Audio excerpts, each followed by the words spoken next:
एथ पार्था पुढत पुढती तेची ते सांगो किती, जरी मिया चाड तरी भक्ती न विसंबिजेगा. ज्ञानेश्वरीच्या 9व्या अध्यायाचं चिंतन आपण करत आहोत आणि या 9व्या अध्यायातील 31वा जो श्लोक आहे, क्षिप्रम भवती धर्मात्मा शश्वत शांतीम निगच्छती कौंतेय प्रतिजानी ही नमे भक्त प्रणश्यती, या श्लोकाचं ज्ञानोबरायांनी केलेलं व्याख्यान ते आपण पाहत आहोत. काहीसा भाग आपण कालच्या पाठामध्ये पाहिला होता. ही 430 क्रमांकाची ओवी मी आपणासमोर वाचलेली आहे. एथ पार्था पुढत पुढती. पार्था एथ पुढत पुढती तेची ते किती सांगू. गा जरी मिया चाड तरी भक्ती न विसंबिजे. या ओवीचा अर्थ असा होतो, भगवंत म्हणतात, पार्था हे अर्जुना, याविषयी पुन्हा पुन्हा तेच ते किती म्हणून सांगू. अरे, जर माझ्या प्राप्तीची इच्छा असेल तर भक्तीला विसरू नये. एथ पार्था पुढत पुढती तेची ते सांगो किती. आतापर्यंत भगवंताने या भक्तीचं बरंचसं महात्म्य या ठिकाणी वर्णन केलेलं आहे. तो जो भक्त आहे, तो भक्त, त्या भक्ताच्या चित्ताला माझी जवळीक ज्या वेळेला लाभते, माझं सानिध्य त्याच्या चित्ताला ज्या वेळेस लाभतं, तेव्हाच तो परमार्थतः माझ्या स्वरूपाशी एकरूप होतो. तेव्हाची तो तत्वता स्वरूप माझे. जैसा दीपे दीपू लावी जेते आदिल कोण हे नोळखीजे, तैसा सर्वस्वे जो मज भजे तो मी होऊनी ठाके. ज्याप्रमाणे एका दिव्याला दुसरा दिवा लावला तर मग त्यातील पहिला कोण हे जसं ओळखायला येत नाही, त्याप्रमाणे सर्वस्वाने काया वाचा मनाने चित्ताने जो माझं काय करतोय, भजन करतोय, तो मीच होऊन जातो. त्यानंतर मग माझी नित्य शांती, त्यानंतर माझी अखंड शांती, माझं जे स्वरूप तेच त्याचं काय आहे, तेच त्याचं स्वरूप आहे. तया दशा तेची कांती, तीच त्याची काय आहे, शोभा आहे. फार काय सांगावं, तो जो जगतो आहे तो माझ्या जीवानेच काय करतो आहे, जगतो आहे. एवढं सांगितल्यानंतर भगवंत म्हणतात, अर्जुना, एथ पार्था पुढत पुढती तेची ते सांगू किती. तेच ते मी तुला पुन्हा पुन्हा किती म्हणून सांगू. गोष्ट अशी आहे, हे जे सांगितलं गेलेलं आहे, भक्तीचं जे महात्म्य या ठिकाणी सांगण्यात आलेलं आहे, कशासाठी सांगितलेलं आहे, तर अर्जुनाला भगवंत म्हणतात, जरी मिया चाड तरी भक्ती न विसंबिजेगा. जर माझ्या प्राप्तीची इच्छा असेल तर भक्तीला विसरू नको. संत महापुरुष आपल्या समोर ज्यावेळेस महान लोकांचं चरित्र ठेवत असतात, प्रभू रामचंद्रांचं चरित्र आपल्या समोर ठेवतात, भगवान श्रीकृष्णाचं चरित्र ठेवतात, अनेक होऊन गेलेल्या मोठमोठ्या संत पुरुषांची चरित्र आपल्या समोर ठेवत असतात. त्यावेळेस त्यांचा उद्देश काय असतो, त्याच्या पाठीमागचा आपलं मनोरंजन करणं हा उद्देश असतो का त्यांचा? नाही. तर आपण देखील, आपल्याला भगवत प्राप्तीची इच्छा असेल तर ते जसे वागले तसं आपण वागलं पाहिजे. त्यांनी जसं जीवन व्यतीत केलं त्याप्रमाणे आपण देखील आपलं जीवन व्यतीत केलं पाहिजे. हा ती भगवत कथा किंवा संत कथा करणारा जो महात्मा आहे त्याचा काय असतो, उद्देश असतो. इथं भगवंताने अर्जुनाला हे जे भक्तीचं महात्म्य सांगायला आरंभ केलाय आणि बरंचसं सांगितलंय देखील, तर हे कशासाठी सांगितलं. भगवंत म्हणतात, येथ पार्था पुढत पुढती तेची ते सांगू किती. तेच ते मी कितीदा म्हणून सांगावं. तर अर्जुना, जर माझ्या प्राप्तीची इच्छा असेल, जरी मिया चाड, माझ्याविषयी तुला काय असेल, चाड असेल, माझी प्राप्ती तुला व्हावी अशी तुला जर काय असेल, इच्छा असेल, तर काय कर, तरी भक्ती न विसंबिजेगा, भक्तीला विसरू नकोस. म्हणजे भक्ती मार्गाचा काय कर, अवलंब कर. भक्ती मार्गाने तू त्या मार्गाने काय कर, मार्गक्रमण कर भक्तीला विसरू नकोस. या ठिकाणी ज्याला परमात्म्याची प्राप्ती करून घ्यायची असेल त्याने भक्ती करण्यामध्ये विसंबू नये हे सांगण्यात आलेलं आहे. गोष्ट अशी आहे, परमार्थ मार्गामध्ये परमात्मप्राप्तीची अनेक साधनं आहेत म्हणून काय केलेलं आहे, वर्णन केलेलं आहे. लक्षात आलं का?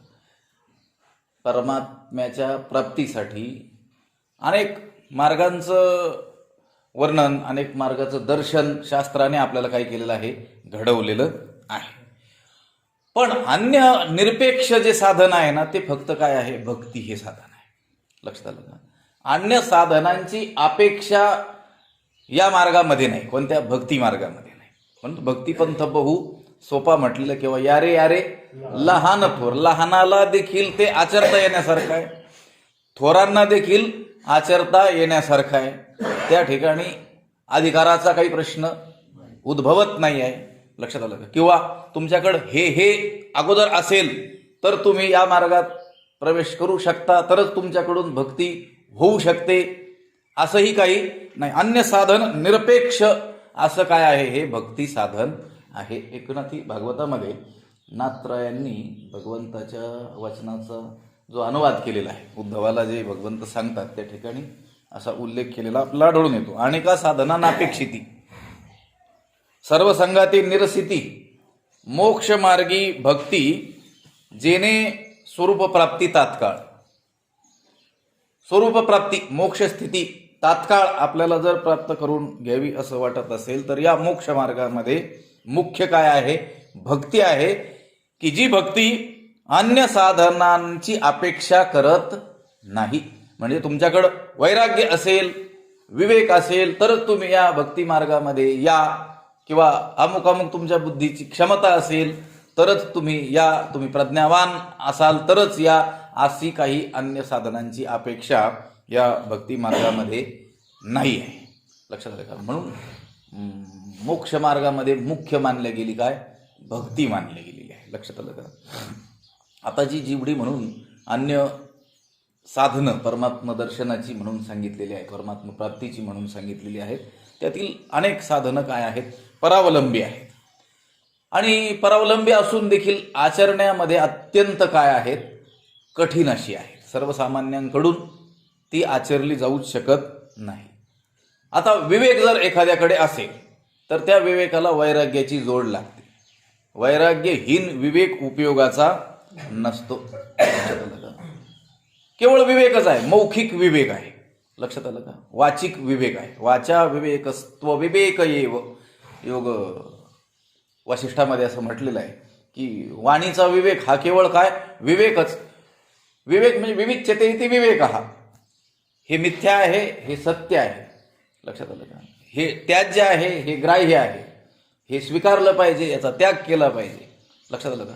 असं बुद्धीनं या पदार्थांचं विवेचन करणं, याला काय म्हणतात, विवेक शक्ती. ती असली पाहिजे. पण केवळ विवेक आहे आणि वैराग्य नाही. कळतंय पण वळत नाही. सोप्या भाषेमध्ये कळतंय म्हणजे विवेक आहे, वळत नाही, वैराग्य नाही. हे खोटं आहे आणि हे खरं आहे हे स्पष्ट रीतीनं कळालेलं आहे. पण खोटं टाकण्यासाठी जे वैराग्य आवश्यक आहे ते वैराग्य नाही ना. भय वाटे पर परिहार न सुटे संसार. लक्षात आलं का? थोडा सत्संग केल्याने लक्षात आलं की संसार दुःख मूळ आहे असं सांगतात बुवा कीर्तनामध्ये. लक्षात आलं? आपणही अभंग पाठ करून म्हणतो, कळालंय ना त्याला संसार काय आहे, दुःख मूळ आहे. परी न सुटे संसार, भय वाटे संसार दुःखमय आहे, दारुण आहे, मिथ्या आहे, हे कळालंय. लक्षात आलं काय? पण वळत नाही ना, त्याग होत नाही ना. एक कवडी लागी मोह बस कर विप्र गुरु घात. लक्षात आलं का? कलिजुग माही नारी नर करही न दुसरी बात. ब्रह्मज्ञान बिनु नारी नर करही न दुसरी बात. नर नारी माणसं स्त्रिया हे सगळे काय करतात, ब्रह्मज्ञानाशिवाय चर्चाच नाही कुठं. लक्षात आलं का? लटिका व्यवहार सर्व हा संसार अशीच चर्चा. त्यांनी सांगितलं कवडी लागी बस, मोह बस. एका कवडीसाठी विप्र गुरु घात, गुरुचाही घात करतील आणि त्या ब्राह्मणाच्याही डोक्यात दगड घालायला मागे पुढं पाहणार. लक्षात आलं का? भावाचाही खून करते. हा जो विवेक आहे हा काय वाचिक विवेक आहे. केवळ विवेक उपयोगाचा नाही, त्या विवेक या साधनाला वैराग्य या साधनाची अपेक्षा आहे, तरच तो विवेक काय होऊ शकतो, सफल होऊ शकतो. मला काय सांगायचं, भगवत दर्शनाचे भगवत प्राप्तीचे जे अन्य मार्ग सांगितलेले आहेत त्या त्या साधनांना अन्य अन्य साधनांची काय आहे अपेक्षा आहे, तरच ते काय होतात फलद्रूप होऊ शकतात. जसं स्वयंपाक करायचा असेल तर 3 गोष्टींची आवश्यकता आहे ना, उदक अग्नी धान्य झाल्या गडे पाक, एकाविन एक कामा नाही. तसं केवळ वैराग्य आहे विवेकच नाही. अंगाला भस्म लावलंय, निघून गेलाय घरदाराचा त्याग करून, त्याला अजिबात अपेक्षा नाही तुमच्या सांसारिक पदार्थांकडून, पण विवेकच नाही, गांजावडीत बसतात. लक्षात आलं का? वैराग्य आहे विवेक नाही. काहींकडे विवेक आहे वैराग्य नाही, 40,000 घेतात कीर्तनाची. लक्षात आलं? विवेक नाही का? आहे ना, सगळं विवेक चुडामणीच पाठ केलेला आहे सगळा. लक्षात आलं का? पण वैराग्य नाही. या भक्ती सोडून बाकीच्या सर्व साधनांना एकाची काय आहे अपेक्षा आहे. अन्य निरपेक्ष फक्त एकच साधन आहे, ते म्हणजे भक्ती. लक्षात आलं? इथं भगवंत अर्जुनाला सांगतात की जरी मिया चाड तरी भक्ती न विसंबिजेगा. लक्षात आलं का? माझ्या प्राप्तीची जरी इच्छा असेल तर सगळ्यात सोपे हे साधन, लाभ येतो घरा वाचेशी उच्चारा राम हरी. लक्षात आलं का? सोपं साधन म्हणून काय केलेलं आहे, या भक्ती मार्गाचं वर्णन केलेलं आपल्याला आढळून येतं. लक्षात आलं का? मी बोलत होतो विवेक आहे पण वैराग्य नाही तरी उपयोग नाही, किंवा वैराग्यही आहे पण विवेकच नाही, अथवा वैराग्यही झाले तरी ते विवेकहीन उपजले. वैराग्य आहे पण विवेकाचा पत्ताच नाही, तर ते कसं ठरतं, जैसे धृतराष्ट्रावर ज्येष्ठत्व आले नेत्रेविन गेले स्वराज्य. धृतराष्ट्र काही मोठा नव्हता का? सगळ्या भावामध्ये होता, आणि त्या काळातल्या नियमाप्रमाणे मोठ्या बंधूला राज्यपदावर त्या बापानंतर बसवलं जायचं. त्याला ज्येष्ठत्व आलं, ज्येष्ठ भ्राता तो आहे, पण स्वराज्य गेलं ना नेत्रामुळं. लक्षात आलं का? त्याला ते राज्य उपभोगता आलं का? नाही. तसं एखाद्याकडे काय आहे वैराग्य आहे पण विवेकच नाही, काय उपयोग त्याचा? म्हणजे विवेकाला वैराग्याची अपेक्षा, वैराग्याला विवेकाची अपेक्षा. लक्षात आलं का?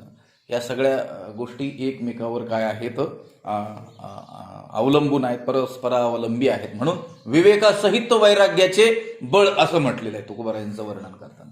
धगधगीत ज्वाळ अग्नी जायचा. तुकाराम महाराजांमध्ये वैराग्याचं जे बळ होतं ते कशासह होतं? विवेकासह होतं. लक्षात आलं का? म्हणून सामान्य माणसांना एक साधन आपल्यामध्ये आणण्याकरिता जो प्रयास करावा लागणार आहे तो त्याच्याने शक्य आहे का? लक्षात आलं का? पण भक्ती मार्गाचं अवलंबन करून त्या गोष्टी तो अनायासे प्राप्त करू शकतो. पुढे भक्तीने धरिले मागे ज्ञान वैराग्य धर्म येते, तसं तो ज्ञान प्राप्तीसाठी, वैराग्य प्राप्तीसाठी, धर्मज्ञानाच्या प्राप्तीसाठी जर स्वतंत्र प्रयत्न करू जाईल तर त्याचा प्रयत्न कडेला जाणं काय आहे अशक्य आहे. पण तो भक्ती करू जाईल निष्ठापूर्वक भावपूर्वक, तर ज्ञान वैराग्य धर्म हे आपोआपच त्या भक्तीच्या पाठीमागे येणार आहेत. लक्षात आलं का? म्हणून या भक्ती मार्गाचं मोठं महात्म्य शास्त्रामध्ये वर्णिलेलं आपल्याला आढळून येतं. लक्षात आलं का? आणि मी सांगून गेलो की अन्य साधनं ही दुसऱ्यावरती अवलंबून आहेत, परस्पर अवलंबी आहेत. लक्षात आलं का? आणि ही एक गोष्ट, आणि ते बाकीचे मार्ग कठीण आहेत ही एक गोष्ट. लक्षात आलं का? आता ज्ञान मार्गाचा जर आपण विचार केला तर ज्ञान मार्गाचं आचरण सामान्य जनांकडून शक्य आहे का? तिथं दारातच अगोदर विचारलं जाईल, दाखवा सर्टिफिकेट. तुमच्यात काय आहे? विवेक आहे का? वैराग्य आहे का? समाधी षटकं आहेत का? 6 ते, आणि मुमुक्षुत्व कोणते 6 आहेत का? लक्षात, शम दम, पुढं श्रद्धा, उपरम, समाधान, तितिक्षा. लक्षात आलं का? हे असेल तर काय करा, आमच्या बालवाडीत मग तुम्हाला प्रवेश, तिथून तुमचं शिक्षण सुरू. लक्षात आलं का? ही काही सोपी गोष्ट आहे का? नाही. बरं, योगाच्या तर आपण नादालाच लागणं कठीण. योगाच्या वाटा जे निघाले का तया दुःखाचाची वाटा भागा आला. लक्षात आलं का? न साधे हा मार्ग ऐसे बोलती मुनिजन. सामान्यजन नाही बोलत, मुनिजन सांगतात की हा मार्ग काही साधणं काय नाही, शक्य नाही. म्हणून माझी प्राप्ती लागोनी भक्ती ज्ञान मार्ग दोन्ही. ज्ञान अत्यंत कठीणपणी, भक्ती निर्विघ्नी पाववी मज. ज्ञान योग किंवा भक्ती ज्ञान हे दोन्ही मार्ग माझ्या प्राप्तीसाठी आहेत, पण ज्ञान अत्यंत कठीणपणी, केवळ कठीण नाही, काय आहे, अत्यंत काय आहे, कठीण आहे. भक्ती आहे, भक्ती कशी आहे, निर्विघ्न पाववी मज. भक्ती मार्गाचं आचरण करताना कोणतेही विघ्न न येता आपण काय करू, निर्विघ्नपणे त्या ठिकाणी पोहोचू शकतो. भगवंतच काय करतो, ती विघ्न काय करत असतो, दूर करतो. 12 वाटा पळती विघ्ने, ते जी विघ्न असतात ती 12 वाटेला काय होतात, पळून जात असतात. लक्षात आलं का? आणि अन्य मार्गामध्ये विघ्न आपण होऊन काय येत असतात, श्रेयांसी बहुविघ्नानी. श्रेयस्कर मार्गामध्ये, कल्याणकारक अशा त्या ज्ञान मार्गामध्ये, योग मार्गामध्ये काय येतात, विघ्न आपण होऊन अडथळे निर्माण करण्याकरिता येत असतात. म्हणून या भक्तीचं महात्म्य ठिकठिकाणी वर्णन केलेलं आपल्याला आढळून येतं. आणि संतांनी देखील आम्ही परमात्म्याला जे प्राप्त केलं ते भक्तिभावाच्या बळावरतीच प्राप्त केलं, असा त्यांचा स्वतःचा अनुभवही ठिकठिकाणी सांगितलेला आपल्याला आढळून येतो. भक्तिभाव आम्ही बांधिलासे, गाठी साधावितो हाटी घ्या रे कोणी. तुकोबाराय म्हणतात, आम्ही हा भगवंत जो बांधून ठेवला आहे, गाठी बांधून ठेवलेला आहे, तो भक्तिभावे, भक्तिभावानेच आम्ही त्याला काय केलेलं आहे, बांधून ठेवलेलं आहे. आणि तुम्ही देखील तो भक्तिभावाने प्राप्त करा, असं काय करतो आहोत, ओरडून जगाला सांगतो आहोत. सुखाचे फुकाचे सकळाचे सार, तरावया पार भवसिंधू. सुखाचे फुकाचे, सुखाचे अनेक साधनं सुखाचेच आहेत, पण ते फुकाचे नाहीत ना, फुकट नाहीत ना. तिथं काही दाम म्हणजे सगळं साधनं करून मग त्यामध्ये काय करावं लागतो, प्रवेश करावा लागतो. आणि अन्य साधनांच्या विषयी बोलत असताना खास करून कलियुगामध्ये तर बहुत करून असं वर्णन केलेलं, साधने घाली ती काळाची मुखी, काळाच्या मुखात आपल्याला नेऊन घालतात. गर्भवास शिखी न चुकती, आणि आपल्याला गर्भवास काही चुकत नाही. नाना साधनांच्या केल्या खटपटा, परित्या न पवतीची याच्या दारवंटावं, असं म्हटलेलं आहे ना. त्याच्या त्या दरवाजापर्यंत सुद्धा बाकीच्या वाटा आपल्याला घेऊन जाणं शक्य नाही आहे. न साधयती माम योगो न सांख्यम धर्म उद्धव न स्वाध्यायस तपस्त्यागो यथा भक्तीर ममोर्जिता. हे उद्धवा, तो योगमार्ग मला प्राप्त करून देऊ शकत नाही. न सांख्यम ज्ञानमार्ग मला प्राप्त करून देऊ शकत नाही. धर्मज्ञान मला प्राप्त करून देऊ शकत नाही. न स्वाध्याय मला प्राप्त करून देऊ शकत नाही. स्वाध्याय म्हणजे स्वाध्याय मार्ग नाही, अध्ययन रोजचं केलेलं. लक्षात आलं का? तप मला प्राप्त करून देऊ शकत नाही. न त्याग मला प्राप्त करून देऊ शकत नाही. यथा भक्तीर ममोर्जिता, ज्याप्रमाणे भक्ती मार्ग हा मला सामान्य जनांना प्राप्त करून घेण्यामध्ये काय आहे, सुलभता त्यामध्ये आहे, तसं या अन्य मार्गांनी प्राप्ती होईल की नाही सांगता येत नाही. बाकीची सर्व साधनं कशी आहेत, या भक्ती मार्गापुढे काय आहेत, विफलच आहेत. म्हणून या ठिकाणी अर्जुनाला भगवंत म्हणतात की येथ पार्था पुढत पुढती. हे अर्जुना, याविषयी, या भक्तीच्या महात्म्याविषयी पुन्हा पुन्हा ते किती म्हणून सांगू. जरी मिया चाड तरी भक्ती न विसंबिजेगा. जर माझ्या प्राप्तीची इच्छा असेल तर भक्तीला विसरू नये. लक्षात आलं का? भक्तीला विसरू नये म्हणजे भक्ती मार्गाने चालण्यामध्ये प्रमाद होऊ देऊ नये. स्वाध्यायान्मा प्रमदः, म्हणजे वेदाने आज्ञा दिलेली आहे.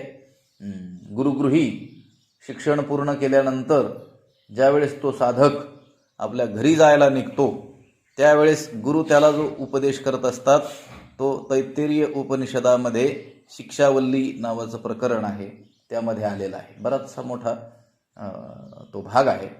धर्मंचर सत्यम वद धर्मंचर स्वाध्यायान्मा प्रमदः, म्हणजे अध्ययन करण्यात चुकू नको. तुला आम्ही आतापर्यंत तुझ्या जीवनाचं कल्याण होण्यासाठी जे ज्ञान दिलेलं आहे त्याला पुन्हा आवृत्ती करण्यास चुकू, म्हणजे हरिपाठ करण्यास चुकू नको, काकडा करण्यास चुकू, एकादशी करण्यास चुकू नको. लक्षात आलं का? वारी करण्यास चुकू नको. स्वाध्याय जो काही आपल्या कल्याणकारक जो मार्ग आपल्या श्रीगुरूंनी आपल्याला दाखवलेला आहे त्याला पुन्हा. आता हरिपाठ काय आपल्या पाठ नसतो का?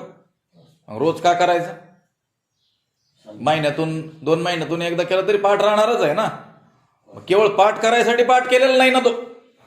त्यातील अक्षरांचा अर्थ काय होतो आणि तो आपल्या जीवनात कसा येईल याकरिता आपल्या बुद्धीवरती रोज आघात होण्याकरिता करायचा आहे. बुद्धिपुरस्सर मनपूर्वक तो करायचा आहे. केवळ आपल्या पाठ आहे म्हणून मग दुसरी कामं करता करता जर तो आपण करू जाऊ तर ते केवळ वाणीचं तप होईल. संतांची अक्षरं असल्यामुळं, वेदमंत्रता त्याला असल्यामुळं केवळ वाणीचं तप होईल, पण अंतकरणावर परिणाम करणार नाही ना, अंतकरण जर दुसरीकडे असेल तर. म्हणून तो करायचा आहे, पण कसा करायचा आहे? अंतकरण पूर्वक करायचा आहे. त्यातील एका एका अक्षरांवरती, त्याच्या होणाऱ्या अर्थावरती लक्ष केंद्रित करून मग तो हरिपाठ करायचा आहे. मग कधीतरी एक दिवस तरी त्या चरणाकडे आपलं चांगलं लक्ष जाईल ना. लटिका व्यवहार लक्षात आलं का? सर्व हा संसार वाया एर झार हरिवीण. एक दिवस तरी आपल्याला त्याचा अर्थ आपल्या बुद्धीत प्रकाशित होईल आणि त्या अर्थाप्रमाणे वागण्याचा आपण काय करू? प्रयत्न करू. त्यावेळेस मग तेने मुक्तिचारी साध्य. लक्षात आलं का? त्यावेळेस चारही मुक्तीचा आपण काय हो अधिकारी होऊन जाऊ. लक्षात आलं? एक दिवस तरी शेवटच्या अभंगातल्या पहिल्या चरणावर तरी लक्ष जाईल ना. सर्व सुख गोडी साई शास्त्र निवडी, रिकामा अर्ध घडी राहू नको. ह्या चरणावर एक दिवस तरी काय होईल? लक्ष जाईल. लक्ष जाईल म्हणजे त्याच्या अर्थाकडे लक्ष जाईल आणि त्या अर्थाकडे लक्ष गेल्यानंतर मग आपल्या लक्षात येईल की अरे बापरे, सर्व सुख प्राप्ती आपल्याला व्हावी अशी इच्छा असेल तर काय करावं लागतंय? सगळ्या शास्त्राचं अध्ययन करावं लागतंय. आणि तेही दिवसातून काही वेळ असं नाही तर अर्ध घडी सुद्धा रिकामा न राहता करावं लागतंय. लक्षात आलं का? यासाठी तो पुन्हा पुन्हा अभ्यास आहे. मला सांगायचं काय, ते श्रीगुरु त्या शिष्याला घरी जात असताना काय करतात? उपदेश करतात. का करण्याची आवश्यकता पडली असावी? कारण गुरुगृही राहत असताना तिथलं जे वातावरण आहे ते विवेक वैराग्याने संपन्न असं काय आहे? वातावरण आहे. तिथं जी जी लोक दृष्टीला पडतात ती कशी आहेत? वैराग्यवान आहेत, ज्ञानी आहेत. लक्षात आलं का? तिथलं सगळं लोकांचं आचरण एकंदर त्या वातावरणावर परिणाम करणार आहे. तिथं कोणीही मनुष्य गेला तरी सहज वैराग्य त्याला काय होणार आहे? उत्पन्न होणार आहे. पण हा शिष्य आता अध्ययन पूर्ण करून ज्यावेळेस जगाच्या बाजारात प्रवेश करणार आहे त्यावेळेस त्याची अवस्था कशी होणार आहे? तुमची होती तशीच होणार आहे. तुमची इथं कशी होते आणि बाहेर गेल्यावर कशी म्हटली, तिकडे गेलो सगळं विसरूनच जाते. लक्षात? तशी त्याची होणारी आहे. म्हणून त्याला इथं जे शिकवल्या गेलं त्याचं आवर्तन त्याने करण्यामध्ये कधी चूक करू नये, खाडा करायचा नाही. लक्षात आलं का? त्याने ते अध्ययन रोजच केलंच पाहिजेच. लक्षात आलं का? म्हणून त्याला सांगितलं स्वाध्यायान्मा प्रमदः. मला सांगायचंय काय? न विसंबिजेगा ह्या पदासाठी मी सांगितलं. जरी मिया चाड तरी भक्ती न विसंबिजेगा. जर माझ्या प्राप्तीची इच्छा असेल तर भक्ती करण्याला विसरू नये, भक्तीला विसरू नये. नाहीतर मग आम्ही मोठे भक्त आहे, तुम्ही खूप भक्ती केलेली आता काय करण्याची गरज नाही. नाही, कोणत्या क्षणाला पाय घसरून पडेल. लक्षात आलं का? अघटित घटना पटीयसी माया. लक्षात आलं का? मोठमोठ्यांना सुद्धा अगदी माती खायला लावलेली कोणी? मायेने. म्हणून स्वाध्यायान्मा प्रमदः न विसंबिजेगा, विसरायचं नाही. जरी मिया चाड तरी भक्ती न विसंबिजेगा. आगा कुळाची चोखटपणा न लगा, अभिजात्य जनिश लाघा, व्युत्पत्तीचा वावुगा सोसुका वहावा. होतील की नाही? आगा, अरे अर्जुना, कुळाची चोखटपणा न लगा. माझ्या प्राप्तीकरिता कुळाचा शुद्धपणा नाही लागत. नाही तर म्हटलं आम्ही फार शुद्ध कुळात जन्माला आलेलो आहोत. अरे तू काय करतो ते सांग. तुझं कुळ किती शुद्ध आहे त्याला या भक्तीच्या मार्गामध्ये काही महत्व. अन्य ठिकाणी असेल, यज्ञादी करायचे असतील तर तिथं विचारलं जाईल कोणत्या कुळातला आहे, कोणता वर्ण आहे, कोणतं गोत्र आहे. लक्षात आलं का? तिथं त्याला महत्व असेल आणि ते आवश्यक असेल देखील, नाही म्हणत नाहीत आपण. पण भक्ती मार्गामध्ये मात्र कुळाची चोखटपणा न लागा. तिथं या बाह्य गोष्टींना काही महत्व नाही आहे. तू कोणत्या जातीचा आहे, कोणत्या कुळातला आहे, तुझं कुळ उच्च आहे का नीच आहे, हे काही महत्वाचं नाही. अभिजात्य जनिश लाघा, अभिजातपणा. लक्षात आलं? त्या कुळाचा जो श्रेष्ठपणा आहे झनिश लागा, त्या केवळ श्रेष्ठत्वाने तुम्ही स्वतःला धन्य मानू नका. ह्या कुळात आम्ही जन्माला आलो म्हणजे आता आमचा उद्धार आपोआप झाला, असं काही नाही. संतांचे ते आप्त नव्हती संत. अगदी संतांच्या पोटी जन्माला आलेले सुद्धा संतच असतात असं काही नाही, असं संतांनी सांगून ठेवलेलं आहे. लक्षात आलं का? स्वतः तुकोबारायांनी काय सांगून ठेवलंय की हे संत जन हो, हे जन हो लोकांना म्हणतात ते, की कदाचित तुम्ही असा गैरसमज करून घ्याल की संत कुळामध्ये कोणी जन्माला आलेला असल्यामुळं तोही संतच असेल. असं काही नाही. असू शकतो, पण तो त्याच्या स्वतःच्या प्रयत्नाने केवळ तेथे जन्माला आलेला आहे म्हणून तो धन्य होईल असं नाही. लक्षात आलं का?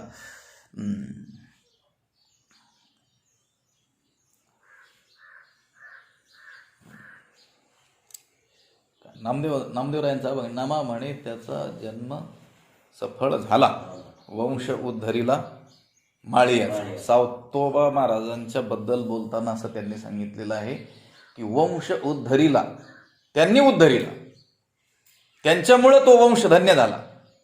धन्य म्हणजे श्रेष्ठ वंशात जन्माला आल्यामुळं आम्ही धन्य झालो असं नाही, तर ते त्या ठिकाणी जन्माला आले, त्यांनी मोठा पुरुषार्थ केला, भगवंताची भक्ती आयुष्यभर केली, भगवंताची प्राप्ती केली, म्हणून ज्या ठिकाणी ते जन्माला आले तो वंश काय झाला?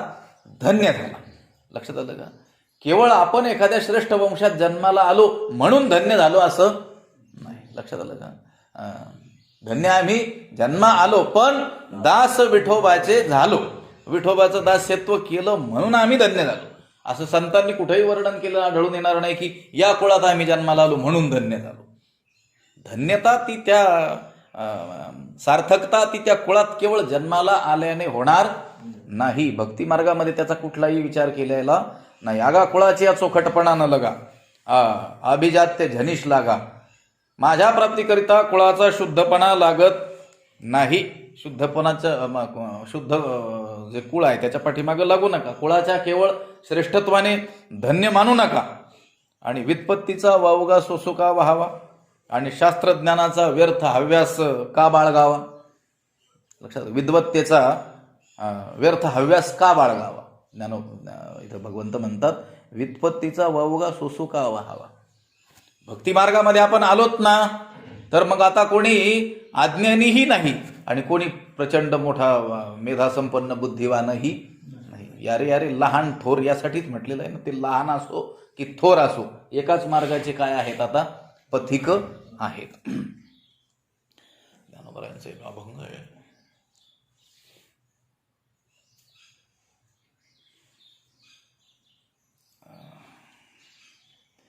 त्याचं चरण आहे का लक्षात तुमच्या? करा विठ्ठल स्मरण. नाही त्याचा आधी विचार. सगळ्यात या सकळा ते विनवणी, सगळ्यांना ते ज्ञानी असो सिद्ध असो या सगळ्यांसाठी विनवणी करतात की करा विठ्ठल स्मरण. म्हणजे या भक्ती मार्गामध्ये तुम्ही या. सगळ्यांना बोलवतात. मला ते वृत्ती उठत नाही. लक्षात आलं का? आगा कुळाची चोखटपणा न लगा, अभिजात्य झनिश लाघा. व्युत्पत्तीचा वावुगा सोसू का वाहावा.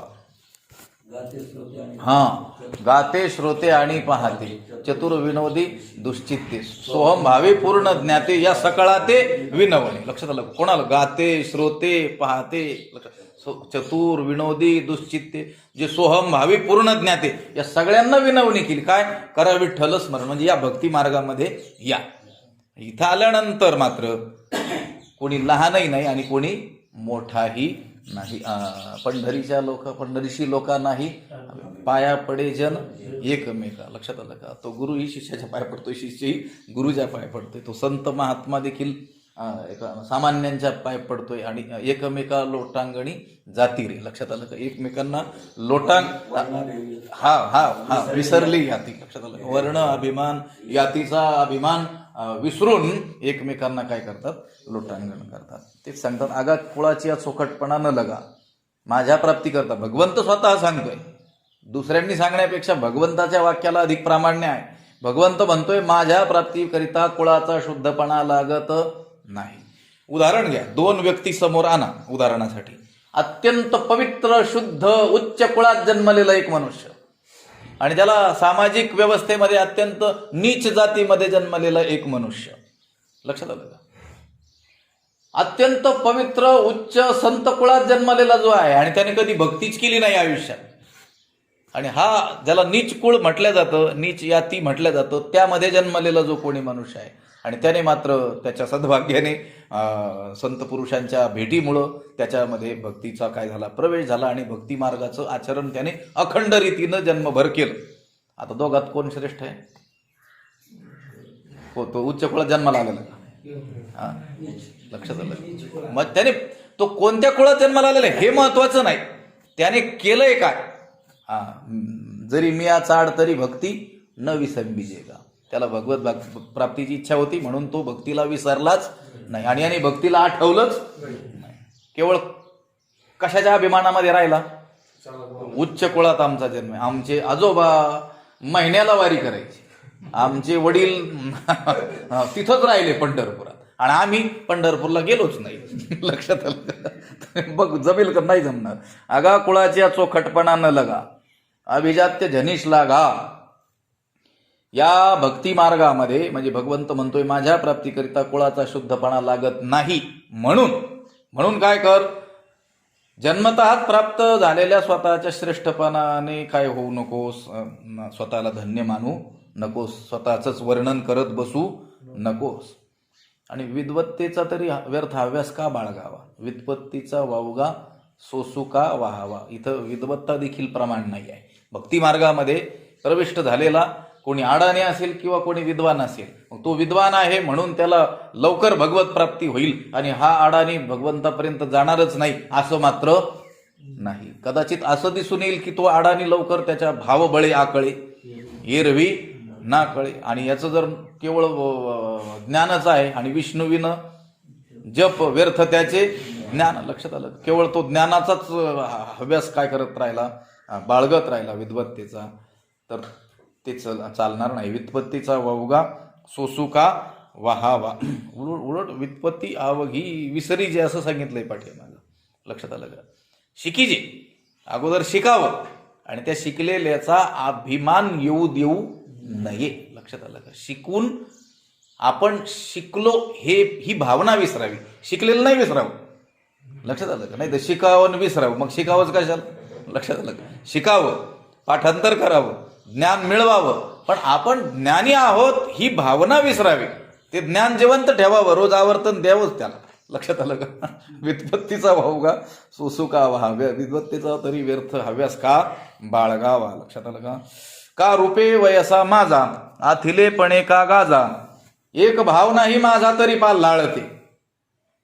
का रूपे वयसा माझा, रूपे वयसा का माझा. रूप म्हणजे लावण्य, सुंदरता, सौंदर्य, आणि तारुण्य, त्या तारुण्याने मस्त का व्हावं, म्हणजे त्याची मस्ती का येऊ द्यावी, प्रश्न केला. का रूपे वयसा माझा, आथिलेपणे का गाजा. आथिलेपण म्हणजे संपन्नता, धनधान्याची. त्याने का गाजा, गाजावाजा का करावा, त्याचा गर्जना का करावी. आहे ना तुझ्याकडे, राहू दे ना. लक्षात आलं? त्याचा गाजावाजा का करतोस. का रूपे वयसा माझा आणि आथिलेपणे का गाजा, म्हणजे सुंदर रूपाने आणि तारुण्याने उन्मत्त का व्हावं माणसाने. तारुण्य त्याला प्राप्त आहे, चांगली गोष्ट आहे, भाग्यवान आहे. तरणा भाग्यवंत नटे हरी कीर्तनात. लक्षात आलं का? तो भाग्यवंत होऊ शकतो जर धन्यजगी तोची एक हरिरंगामध्ये नाचला तर. तो तरुण आहे, त्याच्यात बल आहे, संपन्न शक्तीनं तो संपन्न आहे. असे नका. रूपे, सुंदर रूप. आता अनेकांना सुंदर रूप काय होत असतं, प्राप्त होत असतं. ते काही प्रयत्नाने नाही मिळवता येत. लक्षात आलं? फेअर अँड लवली लावल्याने काही सुंदर होत नाही. आता किती काळापासून लोक लावतात, लावून म्हातारे होऊन गेले पण काही ते गोरे नाही झाले. काळे गोरे पण धुतले फेटवणे, ज्ञानोबरांनी लिहिले. काळे गोरे पण जे आहे ते काही काळे गोरे पण जे आहे ते धुतल्याने फिटणार थोडंच आहे. लक्षात आलं का? त्याने जर सुंदर झालं असतं तर त्या म्हशीला लावल्यावर म्हशी गोऱ्या झाल्या असत्या. लक्षात आलं का? एखाद्याला प्राप्त असतं सौंदर्य. लक्षात आलं का? असे नका, चांगली गोष्ट आहे. पण केवळ त्या सुंदर रूपाने आणि तारुण्याने उन्मत्त का व्हावं, होऊ नये. लक्षात आलं का? आथिलेपणे का गाजा, धनधान्याच्या संपत्तीमुळे स्वतःच्या महत्वाचा गाजावाजा का करावा. आहे तर त्याचा चांगल्या कार्यात उपयोग कर. मागं सांगितलं होतं एक नीतिशास्त्रातला श्लोक, दानम भोगो नाशस तिसरो गतयो भवंती वित्तस्य यो न ददाती न भुंगते तस्य तृतीया गतिर्भवती. वित्ताच्या 3 गती आहेत, दान करणं किंवा स्वतःला उपभोग घेणं, आणि हे दोन्ही नाही केलं तर तिसरी नाश ही ठरलेलीच आहे. लक्षात आलं का? ठीक आहे, दान द्यावं, नाही देता आलं तर स्वतः काय करावं, त्याचा उपभोग घ्यावा. नाही घेता आलं तर मग वाटोळं कसं होतं ते तरी पाहावं. लक्षात आलं? ते तस्य तृतीया गतयो भवंती, त्याची तिसरी गती निश्चितच होणार आहे. असू द्या, आहे ना तुमच्याकडे संपन्नता, तुमच्या पूर्व पुण्याईनं. लक्षात आलं का? तुमच्या पुरुषार्थानं, तुमच्या प्रयत्नानं तुमच्याकडं संपन्नता आलेली आहे, असे नका. पण त्या स्वतःच्या त्या संपत्तीच्या महात्म्याचा गाजावाजा का करावा. लक्षात आलं का? अहो, आता ज्याच्याकडं आहे त्याने गाजावाजा केला तर ती एक वेळेस ठीक मानल्या जाईल, ज्याच्याकडं नाही तो असल्यासारखा गाजावाजा करतोय ते तर आश्चर्यच आहे. आता लक्षात आलं का? लक्षात आली गोष्ट? ज्याच्याकडं नाही तो देखील काय करतोय. गोष्ट अशी आहे, हा गाजावाजा देखील कशामुळं घडतोय, त्या कुपमंडूक वृत्तीमुळं. ती बेडूक जो त्या विहिरीतला आहे, ती विहीर सोडून अजून त्याने बाहेरचं जगच पाहिलेलं नसल्यामुळं ती विहीरच संपूर्ण जग आहे असं त्याला वाटतं. आणि एका उडीत मी पलीकडे जातोय आणि एका मिनिटात साऱ्या पृथ्वीलाच प्रदक्षिणा कर, सारी पृथ्वीच त्याच्यासाठी तेवढी. लक्षात आलं का? ज्यावेळेस बाहेर पडू कधीतरी, लक्षात आलं का, आणि ज्यांचे नोकर देखील आपल्यापेक्षा श्रीमंत आहेत असं ज्यावेळेस आपल्याला लक्षात येईल त्यावेळेस थोडा गाजावाजा कमी झाला तर होईल. लक्षात. त्यामुळं जायला पाहिजे कुठेतरी. आथिलेपणे का गाजा, आपल्या संपन्नतेचा गाजावाजा का करावा. अहो, एक भाऊ नाही माझा तरी पाल्हाळते. जर माझ्याविषयी अंतकरणामध्ये भक्ती नसेल तर हे काय आहे, पाल्हाळपणा आहे. लक्षात आलं का? हा काय आहे, सर्व विस्तार फोल आहे, खटाटोपच आहे, व्यर्थ खटाटोप आहे. सुंदर रूप, तारुण्य, संपत्ती या सर्व गोष्टी व्यर्थ आहेत. काय नसेल तर, भगवंताविषयी अंतकरणात भाव नसेल तर. लक्षात आलं? कारण हे रूप कधीतरी जाणार आहे. लक्षात आलं का? वृद्धत्व जरा रूपम हरती धैर्यमाशा, महाभारतामध्ये म्हटलेलं आहे. जरा म्हणजे वृद्धत्व, हे रूपाचं काय करणार आहे, नाश करूनच टाकणार आहे. किती सुंदर जगातला 1 नंबर सुंदर मनुष्य असला तरी त्याचे वृद्धापकाळचा फोटो बघा. लक्षात आलं का? आता हे मोठा विस्तार होईल. हे नट आणि नट्या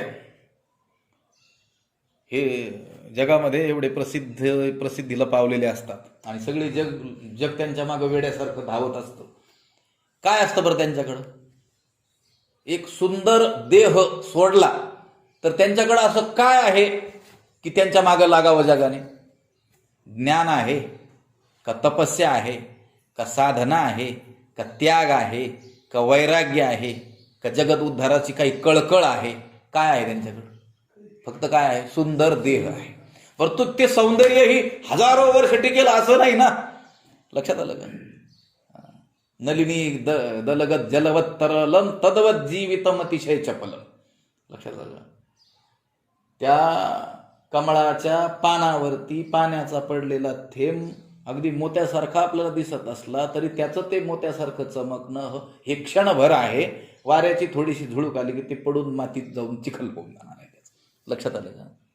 तद्वत जीवितम अतिशय चपलम, त्याप्रमाणे आपलं जीवन अतिशय काय आहे? चपळ आहे. आपलं आयुष्य कधी निघून गेलं, लक्षात आलं का? हे आपल्यालाही कळत नाही. हा, जात आहे पहा, काळ जपत असे सोयताचा घोर वहा ध्यानी रहा श्रीहरीच्या. आत्ता 20 वर्ष, 25 वर्ष, 30 वर्ष, 40 वर्ष आयुष्याची आत्ता निघून गेली असं आपल्याला वाटतं. 1-2 वर्षासारखा काळ वाटावा असा हा एवढा दीर्घ काळ आपला काय झालेला आहे? निघून गेलेला आहे. मला सांगायचं हे तारुण्य, हे सौंदर्य, हे काही सतत राहणार आहे का? लक्षात आलं का? म्हणून याच्याविषयी व्यर्थ माझा म्हणजे त्याने उन्मत्त का व्हावं, माज का करावा, लक्षात आलं शब्द त्यांनी वापरलेला आहे. कशाविषयी? सौंदर्याविषयी आणि तारुण्याविषयी. पण याच्याविषयी उन्मत्त झाल्याशिवाय मनुष्य राहतच. एखादा कोणीतरी सुंदर आहे आणि तरुण आहे आणि तो उन्मत्त नाही असं सहसा दिसणारच. लक्षात आलं का? मध्ये न मानी कोण सदा मुसमुसी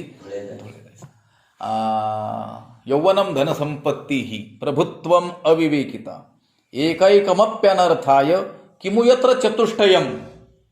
शास्त्रकारांनी असा प्रश्न केलाय, यौवन म्हणजे तारुण्य, तरुणपणा, धनसंपत्ती त्याच्याकडे असलेली धनसंपत्ती, प्रभुत्वम अधिकार आणि अविवेकिता मूर्खपणा, या चार गोष्टीतील एक जरी गोष्ट असली तरी सर्वनाश होतोय म्हटले. लक्षात आलं का? सर्वनाशाला कारण होते. यौवन आहे पण विवेक नाही, सर्वनाश. धनसंपत्ती आहे पण विवेक नाही, सर्वनाश. लक्षात. अधिकार आहे, प्रभुत्व त्याला प्राप्त झालेलं आहे, पण काय नाही, विवेक नाही, सर्वनाश. लक्षात आलं का? मूर्खत्व यानेही काय होणार आहे? नाश होणार आहे. किमु यत्र चतुष्टयम. आणि जर या चारीची चारी एकत्र आले तर मग काय विचारायची सोय नाही. लक्षात आलं का? माणूस सुंदर आहे, तरुण आहे, श्रीमंत आहे, अधिकार त्याच्याकडे आहे, पण काय आहे, त्याला त्याच्या जोडीला मूर्खपणा आहे, अविवेक आहे, तर मग किमु यत्र चतुष्टयम, मग काय होईल त्याचा काही भरोसाच नाही. लक्षात आलं का? म्हणून काय असलं पाहिजे हे टिकण्याकरिता? विवेक असलं पाहिजे. किंवा या तारुण्याची, सौंदर्याची, संपत्तीची सार्थकता होण्याकरिता त्याच्याकडे काय असलं पाहिजे? माझी भक्ती असली पाहिजे. एक भाव नाही माझा तरी पालाळते. एवढं सगळं आहे पण माझा काय नाही, त्याच्या अंतःकरणात माझ्याविषयी भाव नाही, माझी तो भक्ती करत नाही, तर त्याचं ते सर्व काय आहे? व्यर्थ आहे. म्हणून मला सांगायचंय की जो कोणी सौंदर्यवान असेल, कोणी तरुण असेल, कोणी संपन्न असेल धनधान्याने, पण जर तो भक्ती करत नसेल तर भगवंत त्याला म्हणतात की त्याचं ते सगळं काय आहे? व्यर्थ आहे. मग आपण का सार्थक मानावं त्याचं जीवन? भगवंताने सांगून ठेवलं ना, ते तरी पालाळते. त्याचं जीवन काय आहे? पालाळ आहे, व्यर्थ आहे त्याचा तो विस्तार. पण जगाला हा विवेक नसल्यामुळं, या संत वचनाचं ज्ञान नसल्यामुळं व्यर्थ त्या लोकांच्या पाठीमागे लागलेले दिसून येतात. लक्षात आलं का? आपला आयडॉलच शब्द आहे ना, आयडॉल, आयकॉन काय म्हणतात. लक्षात आलं का? कोण असलं पाहिजे? संत असले पाहिजेत. तरुण जर असू आपण तर स्वामी विवेकानंद आपला आयडॉल असले पाहिजेत. लक्षात आलं का? आपले आयडॉल कोण आहेत? जे रात्री 2-2 वाजेपर्यंत दारू पिऊन नाचतात ते काय आहेत? आपले आयकॉन होऊन बसले. विषय लांबेल आपला. लक्षात आलं का? का रुपे वैसा माझा आथिलेपणे का गाजा, एक भाव नाही माझा तरी पाल्हाळते. लक्षात आलं का? हे काय आहे? त्याचं सगळं व्यर्थ आहे. मा कुरु धनजन यौवन गर्वम हरती निमेषात काल सर्वम. आचार्यांनी सांगितलेलं आहे, मा कुरु, करू नकोस काय? गर्व करू नकोस. कशाचा? धन जन यौवन गर्वम. मा कुरु धन जन यौवन गर्वम हरती निमेषात काल सर्वम. काळ हा मृत्यू एका क्षणात सर्व काय करून घेणार आहे? हरण करून घेणार आहे. लक्षात आलं? हिरावून घेणार आहे. म्हणून काय करू नकोस? गर्व करू नकोस. का रुपे वैसा माझा आथिलेपणे का गाजा, एक भाव नाही माझा तरी पाल्हाळ ते. लक्षात. तुका म्हणे भावाविन अवघा क्षीण केला होय. तुकाराम महाराज म्हणतात, देवाविषयीच्या भावाच्या व्यतिरिक्त तुम्ही जे जे काय केलं ते काय आहे? क्षीण. लक्षात आलं? तुका म्हणे भावाविन. तुकोबाराय म्हणतात भावाशिवाय, देवाच्या भक्तीशिवाय केलं सगळं जे काही केलं अवघा क्षीण केला होय. जे जे काही तुम्ही जीवनात केलं ते काय केलं? क्षीणच करून घेतलेलं आहे. म्हणून भक्तीखेरीत बाकी सर्व गोष्टी काय आहेत? व्यर्थ आहेत. हे यात सांगितलं. आणि अजून पुढचे 2-3 ओव्यामध्ये अगदी उदाहरणाने या गोष्टी सांगितलेल्या आहेत की भक्ती जर नसेल तर सर्वच काय आहे? व्यर्थ आहे. कसं आहे ते सांगतात. कणे विण सोपटे. कणसे लागली घनदाटे का एक दाटे? हा, घनदाटे. बरं, इथं एक दाटे. कणेविण सोपटे कणसे लागली घनदाटे, काय करावे गोमटे ओस नगर. उदाहरण कशासाठी दिलेले आहेत हे पुढच्या 3 ओव्यामध्ये? ज्याच्या जीवनात भक्ती नाही पण बाकीचं सगळं आहे, रूप आहे, तारुण्य आहे, संपत्ती आहे, पण ते सगळं कसं त्याचं काय आहे? व्यर्थ आहे, फुकट आहे. काय जर नसेल तर? भक्ती नसेल तर.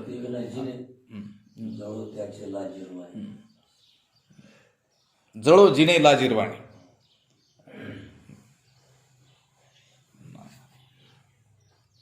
नाही, ते भिक्षापात्र अवलंबणे, जळो जिने लाजिरवाणे सांगितलं. ते कसं व्यर्थ आहे हे उदाहरणाने सांगितलेलं आहे या 3 ओव्यामध्ये पुढच्या. असं त्याचं जीवन काय आहे? व्यर्थ आहे. कसं? कणेविण सोपटे कणसे लागली घनदाटे. कणेविण सोपटे कणसे घनदाटे लागली गोमटे नगर ओस काही करावे. उदाहरण दिलंय. कणस काय लागली? घनदाट कणस लागली. लक्षात, ज्वारीची शेतं होती ना पूर्वीची, अगदी मोठमोठी उंच ताटं, आणि त्याला देखील कणस लागलेली आहे. पण कणेविण त्याच्यात काय नाही? दाण्या वाचून सोपटे शब्द वापरला. आपल्याकडे सोपटा शब्द आहे ना, सोपटा पडला. मग कणसे लागली कशी लागली? घनदाट लागली. अत्यंत मोठमोठी खूप दाट काय आली? कणस आली. पण त्याच्यात काय नाही? सोपटे. त्याच्यात दाण्याच नाही. तर मग ती नुसती सोपटे कणस काय करावीत? कणस नाहीत का? दाट नाहीत का? घनदाट लागली, पण काय नाही त्याच्यात? दाणेच नाहीत. उपयोग आहे का त्याचा? नाही. अजून एक उदाहरण. काय करावे गोमटे ओस नगर. गोमट नगर आहे, सुंदर शहर आहे, पण ओसाड आहे. काय करावं? लक्षात. नगर तयार केलंय, रस्ते तयार केले, अगदी नगर रचना शास्त्राप्रमाणे सुंदर एक शहर तयार केलंय, पण काय आहे म्हटले? ओस आहे. लवासा सिटी. लोकांच्या जमिनी हडपून राजकारण्यांनी एक शहरच तयार केलं, पण त्याला परवानगीच मिळाली नाही. आता काय करावं त्याचं? लक्षात. काय करावे गोमटे ओस नगर. सुंदर शहर आहे पण ओसाड आहे. काय करावं त्याला? कणस घनदाट लागलेले आहेत, पण त्याच्यात काय नाही? दाणेच नाहीत, सोपटे आहेत. काय करावं? अजून. ना तरी सरोवर आटले, राणी दुःखिया दुःखी भेटले, का वांज फुली फुलले झाड जैसे. ना तरी. किंवा अजून एक उदाहरण. सरोवर आटले. सरोवर आहे, अगदी चांगल्या रीतीनं बांधलेलं आहे. जुन्या काळातलं बांधकाम आहे, राजे लोकांनी बांधलेलं एक सरोवर, तलाव बांधलेलं आहे, पण आटले, पाणीच नाही त्याच्यात, आटून गेलेलं आहे. काय उपयोग आहे त्याचा त्या सरोवराचा? क्रिकेट खेळतात मुलं तिथं. राणी दुःखिया दुःखी भेटले. जंगलामध्ये, त्या रानामध्ये एका दुःखी माणसाला दुसरा दुःखी मनुष्य भेटला. बरेच वेळेस सांगितलेलं आहे. एक मनुष्य जंगलामध्ये वाट चुकला, 2 दिवस काहीच खाल्लं नाही, पिलं नाही, अगदी मृत्यू येतोय की काय असं त्याला वाटू लागलं. आणि मला या जंगलाच्या बाहेर जाणारा रस्ता दाखवणारा कोणी भेटेल का अशी आशा करत असताना त्याला दुसऱ्या दिवशी संध्याकाळी तिकडून एक मनुष्य येताना दिसला. त्याला फार मोठी आशा निर्माण झाली, आणि भगवंतच ह्या माणसाच्या रूपाने आलाय आणि आता मला हा जंगलाच्या बाहेर जाणारा रस्ता दाखविल. म्हणून तो त्याच्या जवळ गेला, त्याला नमस्कार केला आणि सांगितलं, 2 दिवस झाले मी या जंगलामध्ये भटकतो आहे, बाहेर जाणारा रस्ता काही मला सापडत नाही. 2 दिवसापासून अन्न पाण्याचा कणही माझ्या पोटात गेला नाही, कृपा करून मला या जंगलाच्या बाहेर जाणारा रस्ता सांगा. त्याने सांगितलं, मी 3 दिवसापासून फिरतो आहे. लक्षात. राणी दुःखिया दुःखी भेटले. जंगलामध्ये दुःखी माणसाला भेटलाय, पण कोण भेटलाय? दुःखी भेटलाय. ते भेटीचा उपयोग काय झाला? भेटला नाही का? भेटलाय. मनुष्य भेटला नाही का? भेटलाय. भेट झाली आहे, पण कोण भेटलाय? आता कोण कोणाचं दुःख निवारण करील? का वांज फुली फुलले झाड जैसे. किंवा एक झाड जे आहे ते फुलांनी अतिशय बहरलंय, खूप फुलं आलीत, त्याला बहार आलाय त्याला, पण कोणत्या झाडाला? वांज, म्हणजे फळं न येणाऱ्या झाडाला. त्याचा फुलाचा काय उपयोग? एखाद्याने पाहिलं झाड अतिशय फुललेलं आहे, नक्की आता त्याचा त्या फुलं आले म्हटल्यानंतर त्याला मुठी काय येणार आहेत, फळं येणार आहेत. पण ते झाड कशाचं होतं, बिना फळाचं. लक्षात, केवळ शोभेचं. हे सांगतोय कशासाठी, या ओव्या कशासाठी आहेत. तसा तो मनुष्य लक्षात ठेवा, कोणता, ज्याच्या जीवनात देवाविषयी भक्ती नाही, पण बाकीचं सगळं आहे. फांद्या आहेत, पानं आहेत, फुलंही खूप आलेत, फळं अजिबात नाहीत म्हटले. लक्षात आलं का. सरोवर खूप चांगलं सरोवर आहे, पण पाणीच नाही म्हटलं, आटून गेलंय. जंगलात दुःखी माणसाला भेटला नाही का दुसरा मनुष्य, भेटला, पण कोण भेटला, दुःखीच भेटला म्हटलं. नगर नाही का मोठं आहे, नगर आहे, अत्यंत कुशलतेनं रचलेलं नगर आहे म्हटले. किती लोकसंख्या आहे, 0. ओस पडलेला आहे म्हटले. बरं कणसं लागले नाही का म्हटले, लागले, घनदाट लागले. दाणे नाही म्हटले, सोपटे आहे, त्याचा काय उपयोग. तैसे सकळ ते वैभव, या दृष्टांताप्रमाणे. अथवा कुळ जाती गौरव, जैसे शरीर आहे सावेव परी जीवची नाही. अजून एक उदाहरण दिलं जातं ज्ञानोबा आहे. तैसे, त्याप्रमाणे, या उदाहरणात सांगितलेल्या प्रमाणे. ते सकळ वैभव, ते त्याचं सर्व प्रकारचं वैभव, मोठेपणा. अथवा कुळ जाती गौरव, किंवा कुळ जातीचं त्याचं महत्व. त्या सकळ वैभवाला आणि त्याच्या कुळ जातीच्या गौरवाला उपयोग काय, लक्षात आलं का. जैसे शरीर आहे सावेव परी जीवची नाही. ज्याप्रमाणे अवयवासहित शाबूत शरीर आहे, पण काय नाही त्याच्यात, जीवच नाही. तरुण नाही का, तरुण आहे तर 25 वर्षाचं. सुंदर नाही का, अतिशय सुंदर आहे. हातपाय सगळे शाबूत आहेत म्हटले, पण काय नाही. आता वारले म्हणे 1 तास, काय करतात त्याला, लक्षात आलं का. वक्ते बाबा सांगायचे, एक जण मुलीला मुलगा शोधत होता, त्याची उपवर झालेली कन्या, आणि त्याला मनासारखा काही जावई भेटला नाही. आणि त्याने जी माणसं शोधाशोध करण्यासाठी पाठवली होती त्यातील एक आला. त्याने सांगितलं अतिशय सुंदर आहे म्हटले, अतिशय तरुण आहे, अतिशय श्रीमंतही आहे, सगळं शाबूत आहेत त्याचे सर्व अवयव म्हटले. मग पण जीवच नाही म्हटले, आत्ता वारले. मग उपयोग काय त्याचा, लक्षात आलं का. जैसे शरीर आहे सावेव परी जीवाची नाही. तसं श्रीमंत नाही का, चांगले श्रीमंत आहेत म्हटले. तरुण नाही का, तरुणही आहे. बलवान आहे, बुद्धिवानही आहेत म्हटले. मग हरिपाठ करतात का, नाही, देवळाकडेच येत नाहीत म्हटले. तैसे सकळ ते वैभव, अथवा कुळ जाती गौरव, जैसे शरीर आहे सावयव परी जीवाची नाही. तैसे माझी ये भक्ती विन, जळवते जे आले पण, आगा पृथ्वीवरी पाषाण नसती काही.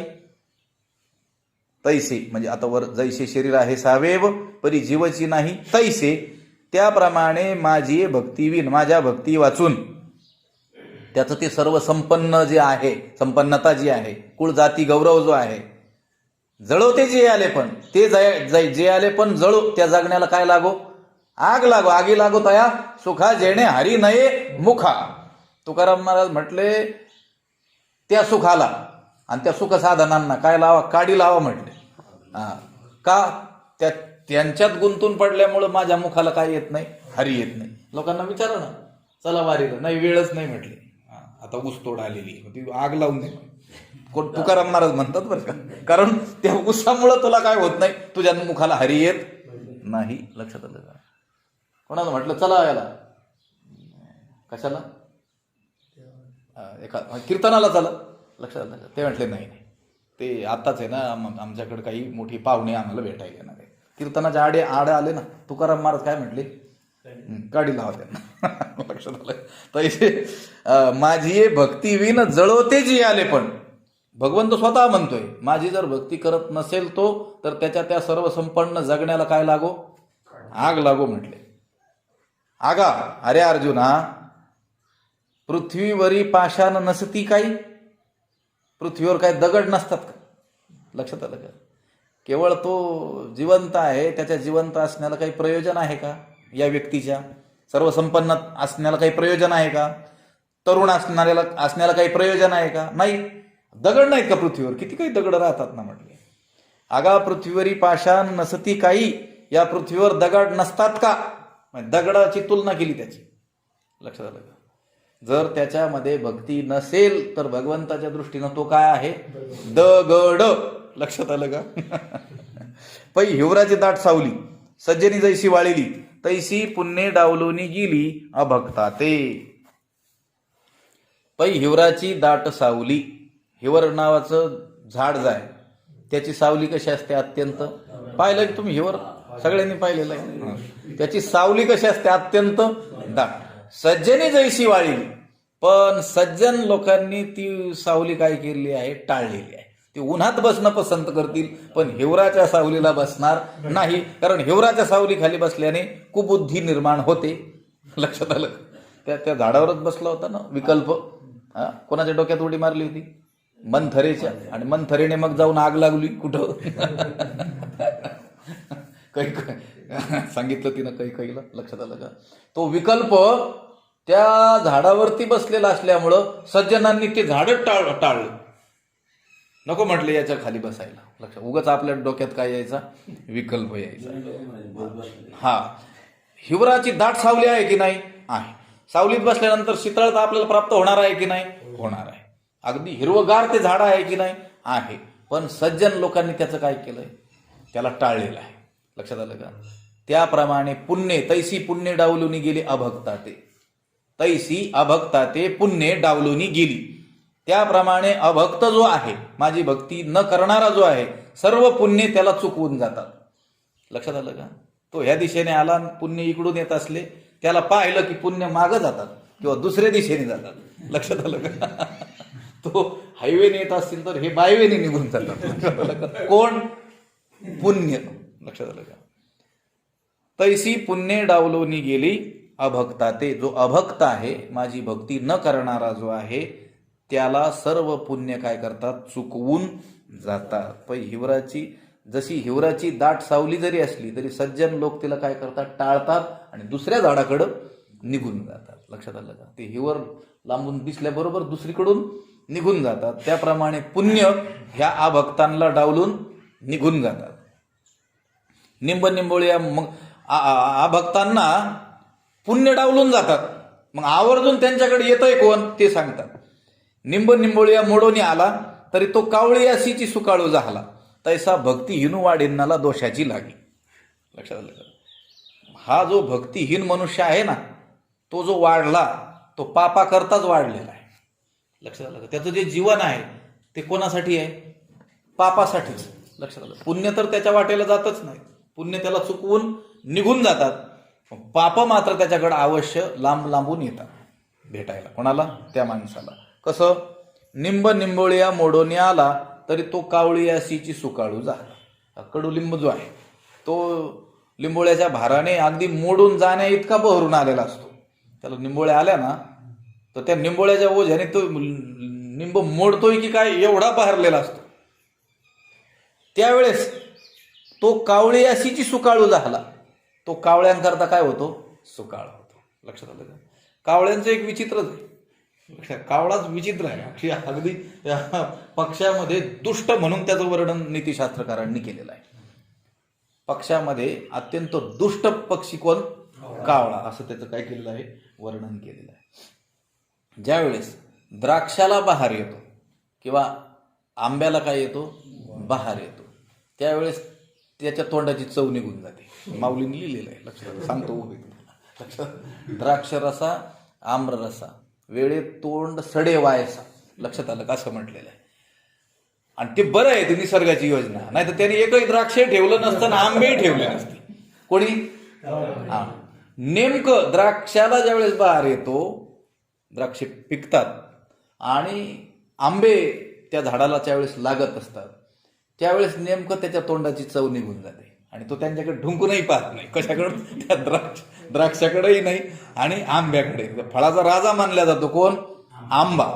पण नको म्हणतो तोंडाला काय नाही चवच नाही म्हणतो. लक्षात आलं का. आणि ज्यावेळेस मात्र निंबोळ्याला बहार येतो त्यावेळेस त्याला सुकाळ होतो असं सांगितलं. लक्षात आलं का. हे सांगितलंय कशासाठी लक्षात आलं का. तो जो अभक्त आहे भक्ती न करताच केवळ जगणारा जो आहे पुण्य त्याच्याकडे जात किंवा पुण्य निर्माण होण्याचा प्रसंग निर्माण झाला तर तिथून त्याला दूर जाण्याची काय होते बुद्धी होते. नेटकाच तो निघून जातो कोणीतरी महात्मा येऊन थांबतो. लक्षात आपलं वाटतं अरे 5 मिनिटापूर्वीच हा मनुष्य गेला थांबला असता तर त्यालाही या संतांचं दर्शन झालं असतं.